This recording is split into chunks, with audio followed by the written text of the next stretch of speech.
एक नौजवान औरत जिसकी उम्र यही कोई 38 साल के करीब रही होगी, वो रात के लगभग 1 बजे करीब उसकी नींद खुलती है और जैसे ही उसकी नींद खुलती है उसको प्यास लगी रहती है। वो पानी पीने के लिए किचन में जाती है और किचन में पानी पी करके जब निकलती है तो वो अपनी नींद से वो जाग चुकी थी और जैसे ही वो आ रही होती अपने कमरे तक जाती तब उसको कुछ हल्की हल्की आवाज़ें सुनाई देती है। जिन आवाज़ों को सुन करके उस आवाज़ की तरफ वो औरत बढ़ने लगती है। जिस कमरे से आवाज़ आ रही थी उस कमरे में कोई और नहीं बल्कि उसी का बेटी और दामाद थे। दरअसल जब उसका आवाज़ को सुनती है तो फिर वो औरत एक विधवा औरत थी जिसका पति मात्र शादी के लगभग यही कोई 4 साल या 5 साल बाद ही चल बसा था और जाने के बाद ही तब से ये महिला अकेली थी और उसके एक बस बेटी को जन्म दिया था और उसी को पाल पोस करके उसकी शादी की थी और उसकी जो जवानी थी वो ऐसे ही बर्बाद हो गई थी।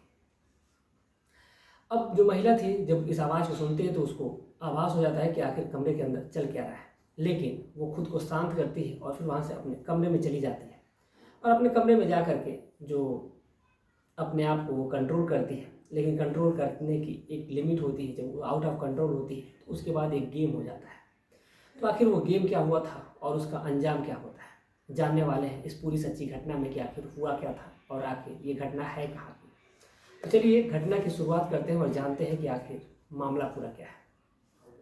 नमस्कार, प्रणाम, मैं अविनाश वारदात तक के एक नए एपिसोड में आज इस सच्ची घटना के साथ आप लोगों के बीच में आया हूँ। ये सच्ची घटना उत्तर प्रदेश का एक जिला लगता है बिजनौर। बात कर रहा हूँ 14 सितंबर 2016 की। 2016 में एक लड़की की शादी होती है और जिस लड़की का नाम खुशी होता है। दरअसल जो खुशी है, जब इसका जन्म हुआ था तो जन्म के लगभग 1 साल बाद ही इसका जो पिता था वो गुजर गया था।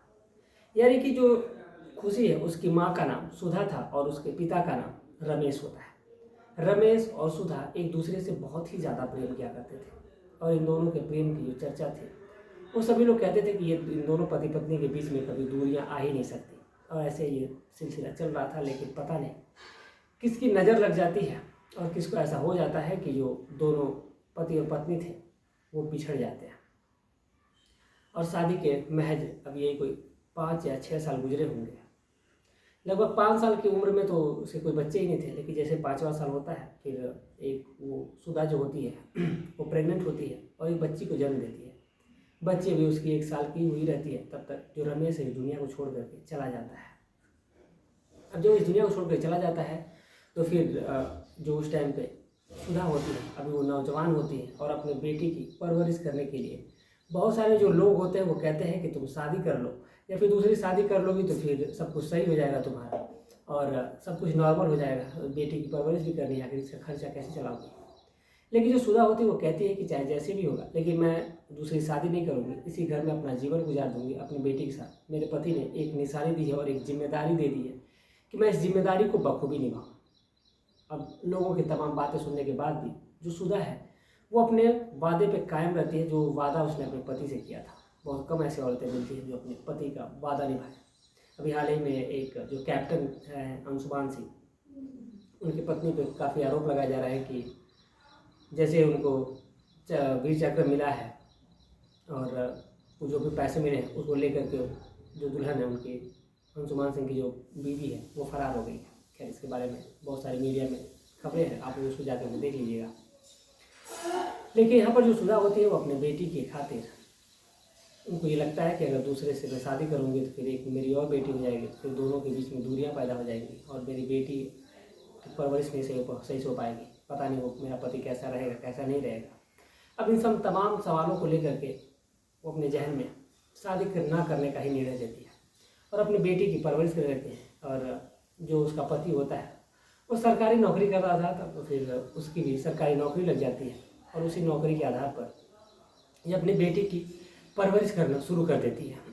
वक्त का पहिया तेज़ी से बढ़ता है और धीरे धीरे जो खुशी है वो भी 8 पास करती है, फिर 10th, फिर 12th और ऐसे ही पास करने के बाद वो जो महिला है अपनी बेटी के लिए एक रिश्ता खोजने लगती है। जब रिश्ता खोजती है तो फिर बगल के ही गांव में एक व्यक्ति होता है जिसका नाम दिवाकर होता है। दिवाकर के यहाँ इसकी बेटी की शादी की बात चलने लगती है। दिवाकर जो कि पेशे से एक सरकारी नौकरी करने वाला लड़का होता है। अब इससे ज़्यादा खुशी सुधा के लिए क्या हो सकती थी कि उसका जो होने वाला दामाद है वो सरकारी नौकरी वाला है। अब इसीलिए वो अपनी बेटी की शादी की बात को आगे बढ़ाती है और दिवाकर से अपनी बेटी की शादी की एक डेट फिक्स कर दी जाती है। और डेट फिक्स करने के बाद जो डेट होती है उसी पे शादी होती है और शादी के बाद ही लड़की अपने ससुराल चली जाती है, दिवाकर के घर चली जाती है। अब इधर जो सुधा है वो अपने घर में अकेली हो जाती है। आखिर अब उसका इस दुनिया में अब बचा ही कौन है। अब धीरे धीरे जो इसकी उम्र है अब वो ढलती जा रही थी। ये कोई 38 साल की जब इसकी उम्र होती है और इस टाइम पे जब इसकी बेटी की शादी हुई रहती है तो अब इसको ना जाने ऐसा क्या हो जाता है कि अब सोचती है कि आखिर वो अब अकेली है। तो अब इसलिए कभी कभार वो अपनी बेटी को ज़्यादा ही अपने यहाँ बुला लिया करती थी। जो दिवाकर था उसका एक और छोटा भाई था जिसका नाम रामू होता है। रामू की भी शादी हो गई थी और शादी होने के बाद रामू की भी पत्नी आ जाती है। तो इसीलिए जो खुशी थी वो अक्सर अपने मायके आ जाया करती थी। और इधर जो दिवाकर है अपनी पत्नी को बढ़िया बढ़िया जगहों पे घुमाने लेकर के जाया करता, क्योंकि सरकारी नौकरी थी, पैसे की कोई कमी थी नहीं। अब इसलिए बढ़िया बढ़िया जगहों पे लेकर के जाया करता, आया करता, घुमाया करता। अब एक दिन जो खुशी है वो कहती है कि बहुत ज़्यादा दिन हो गए हैं, लगभग 5 महीने से ऊपर का समय गुजर गया है, मुझे माँ के पास जाना है। जो दिवाकर होता है वो कहता है कि ठीक है चली जाओ। तो वो कहते हैं कि नहीं आप भी चलिए और मेरे साथ चल कर वहाँ वहीं पर रह जाएगा कुछ दिन, फिर आप चले आइएगा, वहीं से अपने ड्यूटी पर चले जाया करिएगा। दिवाकर को कहता है कि नहीं अभी मुझे यहाँ पे काम है। तो वो कहते हैं कि ठीक है और दिवाकर अपनी गाड़ी में उसको बिठाता है और ले करके अपने ससुराल जाता है और ससुराल ले जाकर के उसको छोड़ता है। और छोड़ने के बाद वहीं पर कुछ वक्त गुजारता है, यानी कि एक रात रुकता है और रुकने के बाद ही वहाँ से फिर अपने काम पे चला जाता है। अब यहाँ पर खुशी और उसकी माँ सुधा दोनों माँ बेटी अपना रह रही हैं, सब कुछ अच्छा चल रहा है। लेकिन इधर जो दिवाकर है अब उसकी जब पत्नी मायके चली गई है तो अभी अपने घर पे आया करता था, उसका मन नहीं लगता था कि घर में अब कोई है नहीं वैसा। अब उस दूसरे से बोलेगा नहीं, घर में माँ है तो माँ के पास कितने देर बैठेगा, पिता है तो कितने देर बैठेगा उनके पास। बैठने के बाद फिर वो उठ जाया करता, फिर वो बोर हो जाया करता था। तब वो अपनी पत्नी को फ़ोन करता है और कहता है कि एक काम करो कि चलिए आओ यहीं पर और आकर के यहीं पर रहो। तो वो कहती है कि नहीं अगर आपको ज़्यादा ही मेरे साथ रहने का मन कर रहा है तो आप ही यहीं पे आ जाइए और आकर के यहीं पे रह जाएगा कुछ दिन, फिर चला जाएगा। दिवाकर को ये भी लगता है कि चलो ठीक ही है। फिर अपनी गाड़ी निकालता है और वहाँ से सीधा ससुराल पहुँच जाता है। जब ससुराल पहुँचता है तो फिर वहीं पर ये रहने लगते हैं पति और पत्नी, यानी कि लगभग 6 या 7 दिन का जब समय गुजर जाता है, एक हफ्ते का जब समय गुजर जाता है तो फिर इधर जो दिवाकर है और उसकी पत्नी दोनों सब रात में सोए हुए थे। सुधा भी सोई थी, सुधा ऊपर वाले कमरे में सोई हुई थी और जैसे ऊपर वाले कमरे में सोई थी तो रात के लगभग 1 बज रहे होंगे और उसकी अचानक से नींद खुल जाती है। और उस दिन उसकी जो बेटी उसके कमरे में पानी रखना भूल गई थी और सुधा के पास भी पानी नहीं था, उसको प्यास लगी थी। अब इसीलिए वो वहाँ से उठती है और सीधा नीचे आती है और सीधा किचन में जाती है। किचन में जाती है, पानी पीती है और पानी पीने के बाद बॉटल में पानी भरती है और लेकर के वो अपने कमरे की तरफ बढ़ने लगती है, सीढ़ी की तरफ बढ़ने लगती है। तब तक उसको कुछ ऐसी आवाज़ें सुनाई देती है आपत्तिजनक, जिसको सुनने के बाद उसको एहसास तो हो जाता है कि आखिर हो क्या रहा है। लेकिन उसको थोड़ा सा संदेश होता है, लेकिन आखिर 1 बजे रात 1 बजे आखिर कौन जगह है। तो इसलिए उसका आवाज़ों की तरफ बढ़ती है और जब देखती है कि तो उसकी बेटी के कमरे से आवाज़ आ रही है तो फिर वह से वो धीरे से झाँकने की कोशिश करती है। और एक खिड़की होती है और उसी खिड़की के सहारे अंदर का जो नज़ारा था वो साफ दिख रहा था, क्योंकि पर्दा वो लोग नहीं लगाए थे, क्योंकि उनको पता था कि उनकी जब माँ सो जाती है तो फिर वो उठती नहीं है और सीधे सुबह को ही नीचे आती है। अब इसीलिए ये लोग अपना मस्त थे एकदम, पूरी तरीके से दोनों निर्वस्त्र थे और आपत्तिजनक स्थिति में होकर के दोनों संबंध बना रहे थे, जिसको देख करके जो सुधा थी, अब सुधा के अंदर का भी जो हैवान था वो जगने लगता है। इतने साल से अपनी बचाई हुई इज्जत जवानी को वो अब खुद पे कंट्रोल नहीं था उसका, क्योंकि इतने सालों से उसने इस चीज़ पे ध्यान ही नहीं दिया था। वो बस अपने काम पे ध्यान देती थी, अपनी बेटी की परवरिश करने, क्या देखना है, क्या सही है, क्या सुनना है, क्या गलत है। अब इन सब चीज़ों पे ध्यान देती थी, लेकिन उस दिन गलती से उसकी नज़र जब पड़ती है तो उसके अंदर का भी हैवान जगने लगता है। अब सोचती है कि आखिर वो करे तो क्या करे। अब इसीलिए वो सोचने विचारने में लगी रहती है और ऐसे ही वक्त कटने लगता है। अब अगले ही दिन जब रात को तो वो किसी तरह खुद को शांत करती है और शांत करने के बाद सुबह होती है। सुबह दिवाकर ऑफिस जाता है और ऑफिस जा करके अपने मतलब ड्यूटी पे जाता है और आता है वापस शाम को। अब इधर सुधा के मन में कुछ अलग ही खुरापात चल रहा था। सुधा सीधे मेडिकल शॉप जाती है और वहाँ से नींद की दवा लेकर के आती है। नींद की दवा लाती है और खाना बनाती है और खाना बना करके अपने बेटी और दामाद के खाने में दवा को मिला देती है। बेटी और दामाद के खाने में दवा मिला करके और फिर जो महिला है वो खुद भी खाना खाती है, और खाना खाने के बाद जब उसके बेटी और दामाद सो जाते हैं गहरी नींद में, तो कमरे में जाती है, अपनी बेटी को पहले जगाती है। लेकिन बेटी एकदम नींद की दवा खा करके एकदम मस्त हो चुकी थी, सो चुकी थी। फिर अपने दामाद के पास जाती है, वो भी जगाती है उसको भी, तो फिर वो भी नहीं जगता है। और उन्होंने पहले शायद प्लान बना रखा था कि क्या जो दिवाकर था उसने उस टॉवल ही लपेटा हुआ था, और फिर इधर जो सुधा है अब उसके सोने पर सुहागा हो जाता है, और उसके वो बदन के साथ अब खेलने लगती है, और वो नींद में होते हुए भी। लेकिन कहते हैं कि जो नींद में होता है फिर उसके बाद भी उसकी जो इच्छाएं हैं, पता नहीं ऐसा क्या होता है, मुझे नहीं पता। लेकिन फिर भी वो उसकी जो सास है यानी जो सुधा है अपने दामाद के साथ रात में रंगरेलियाँ मनाना शुरू कर देती है। उसके बदन से खेलती है, छेड़ती है, और खुद की आग को अब शांत करने की कोशिश करती है, और हालांकि शांत भी कर लेती है।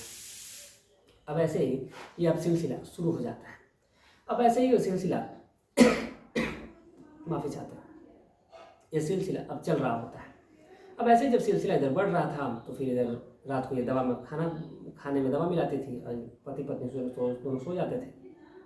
जिसके बाद सुधा जाती थी और अपने दामाद के साथ अपनी हवस को बुझाती थी। वो नहीं चाहती थी कि अगर इस बात की अगर भनक किसी को लग जाएगी तो फिर बदनामी होगी, या फिर अगर उसका किसी के और के साथ अफेयर अगर शुरू हो जाएगा तब भी उसकी बदनामी होगी। यही सारी चीज़ें वो सोच करके इन सब चीज़ों पर ध्यान देती थी, और अपने दामाद के साथ ही अपनी हवस की आग को बुझाए रखती। और इतने सालों से खुद की बचाई हुई इज्जत को, खुद की बचाई हुई जवानी को जब वो अपने जवान दामाद पे न्यौछावर करती है, तो उसको मानो बहुत ज़्यादा उसको जो सुख का अनुभव होता है वो एहसास करती है। ऐसा जब बातचीत होती है तो फिर पता चलता है। बताएंगे इस चीज़ को आगे, ऐसे सारी जो जानकारी कैसे मिली थी।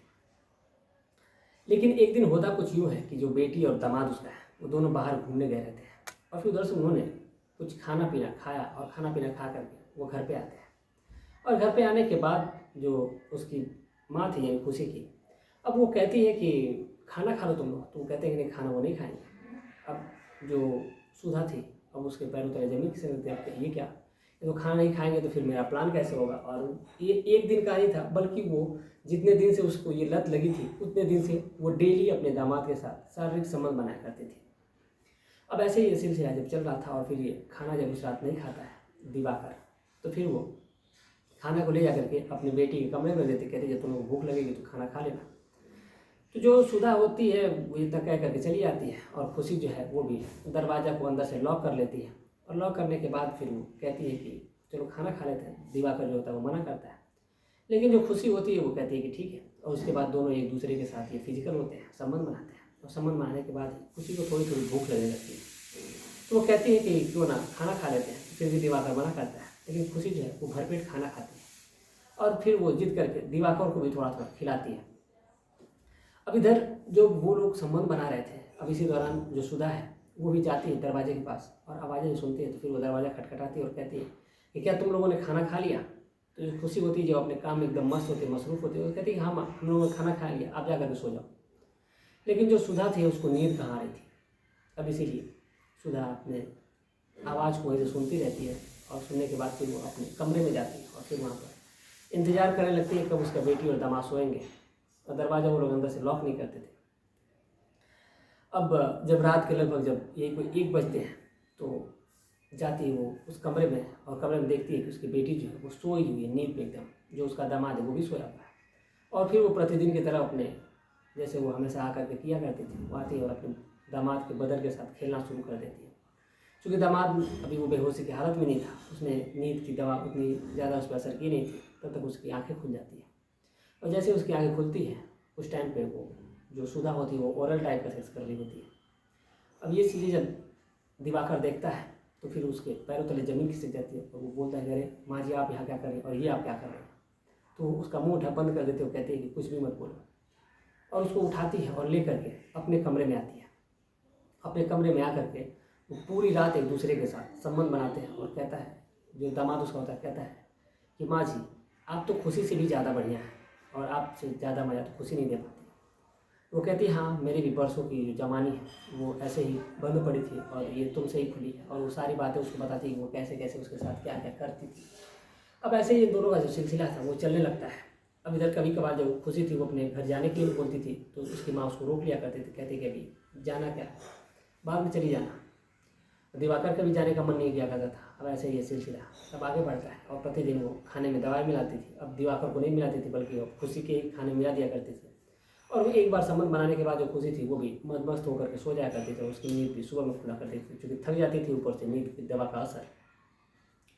लेकिन एक दिन पता नहीं ऐसा क्या होता है कि जब वो खाना खाती है तो जैसे दवा का ओवरडोज कही है या फिर कुछ भी कही है, खाना खाने के बाद जब दिवाकर सो रहा होता है तो उसी दौरान इसको उल्टी की तरफ फील होता है और ये जाती है उल्टी करती है। उल्टी करके आ करके वो सो जाती है, लेकिन उसको पूरी तरीके से नींद नहीं आ रहती है। और इसी दौरान जो सुधा है वो जाती है अपने दामाद के कमरे में, उसको जगाती है, जगा करके ले करके आती है।